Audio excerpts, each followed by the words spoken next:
Sahabat-sahabat Lentera Jalanan, belajar hidup itu ya dari kehidupan.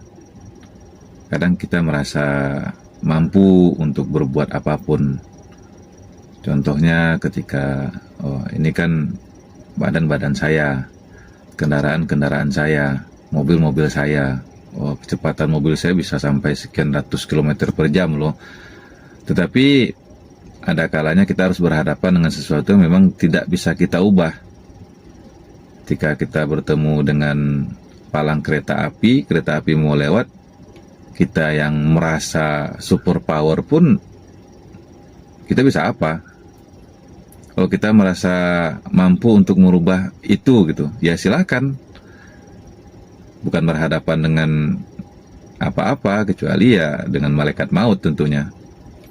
Jadi banyak hal di dunia ini yang memang tidak sesuai dengan keinginan kita. Tetapi pastilah itu semua sesuai dengan takdir, dengan ketentuan yang sudah ditetapkan oleh Allah Ta'ala. Jadi makanya dalam hidup itu banyak hal yang kita masih harus terus belajar. Dari hal sekecil apapun, kita harus banyak belajar. Apalagi sebagai seorang Minang yang katanya punya filosofi alam takambang jadi guru.